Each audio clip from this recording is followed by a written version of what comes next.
Hi, Professor Hastings here again, continuing with my 30 Days of Empathy project. I thought I'd play around a little bit today in my studio and do a little bit of a studio vlog. My YouTube channel is really a place for me to experiment, try different things.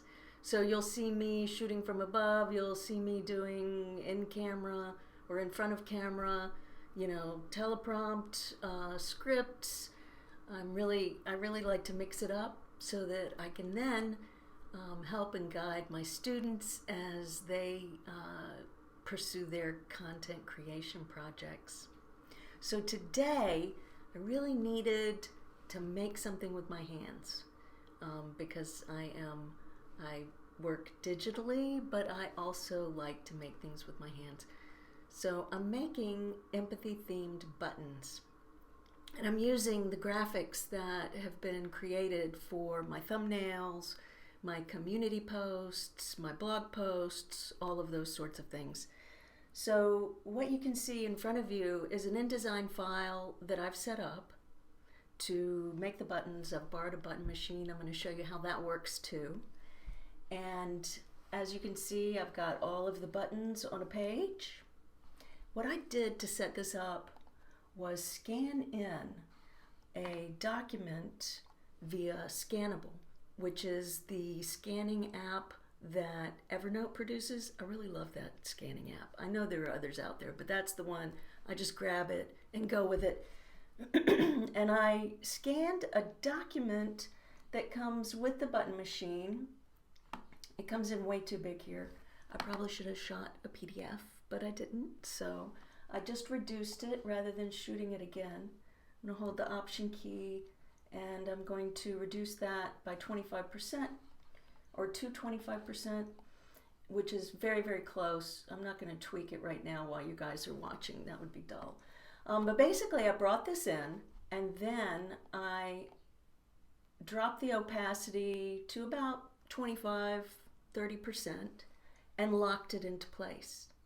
And then I built my buttons on top of that. I could draw the circle image holder to the exact size and then just pop my graphics into place.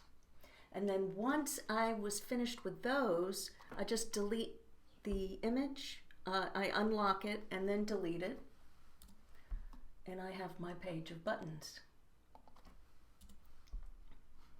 as you see there. And then I just print on a little cheapy Epson Artisan 710 that I have in my office. Nothing special, many, many, many years old. So welcome to my studio. I'm really excited to show you button making and meet my need for joy and creativity and fun. And I hope it will meet some of your needs too. So here's the page of buttons as they printed out. I think this looks pretty good. I was concerned that my ink cartridges were going to have lines in them, that there might be some defects, but it printed beautifully today. And this is on the Epson Premium Matte paper. It's not an expensive paper, but it prints really beautifully on one side. So this is the sheet as it comes out of the printer, and then I cut it into strips. I just use the ruler and the X-Acto. It does not have to be perfect because I'm going to show you in a second how to get these die cut exactly right, and so you have a little wiggle room in there. These are the button tops. These little clear discs are what holds the artwork on the top, and then this is the button back. And then this is a special back that's for refrigerator magnets. So that gives you an idea of some of the things that you can create with this machine. The one I'm demoing today is a 1 1/4 inch button. So it's not too big, it's not too small. I really like the size of it. So let's make let's cut out some of these images. So this is the die cutter, and you can see you could just feed it in like so, and then I like to line it up pretty carefully and then just cut it. This little tiny white edge will not show, it'll be wrapped around to the back of the button. See? So let's just cut out a couple more of these, and I'm aligning those as closely as possible.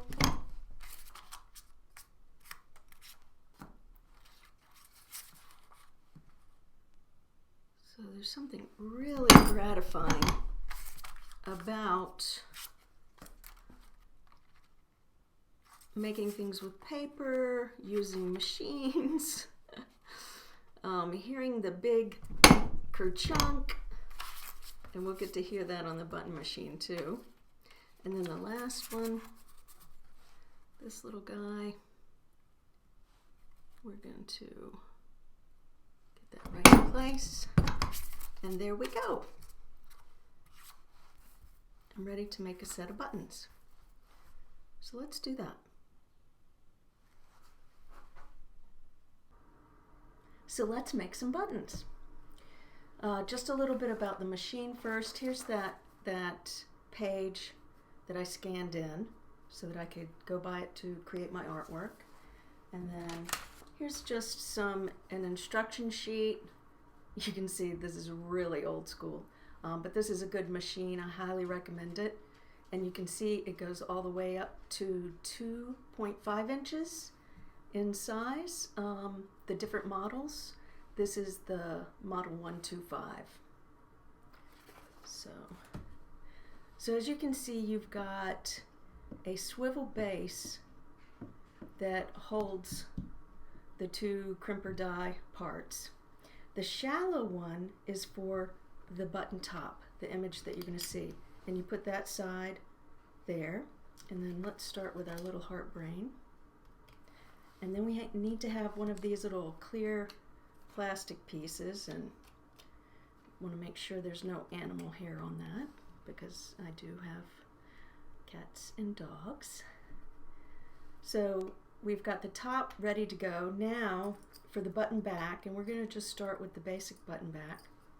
We drop that into that side, and the pin side faces down, and then I keep this straight, see, and this straight, so that when you wear it or you pin it on something, it's even.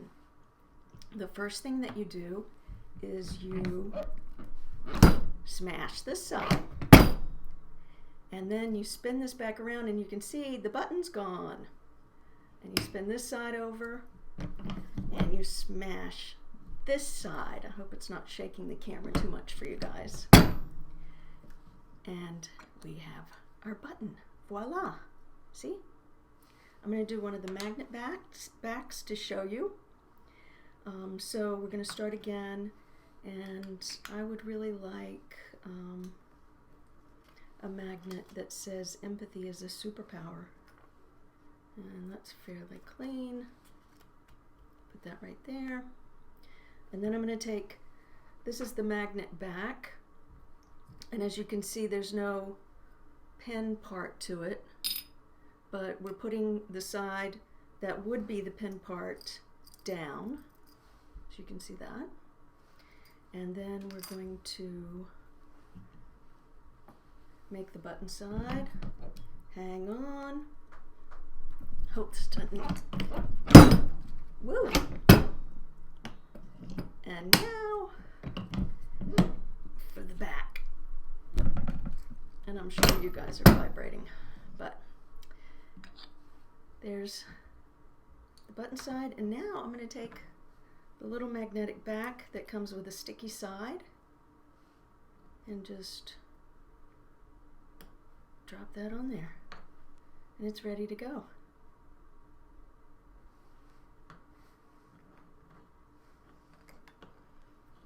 So you can see it's easy as that and so much fun to make. I'm going to go ahead and make some more, just have some fun by myself, and I hope that you've enjoyed learning how to make buttons with a button machine.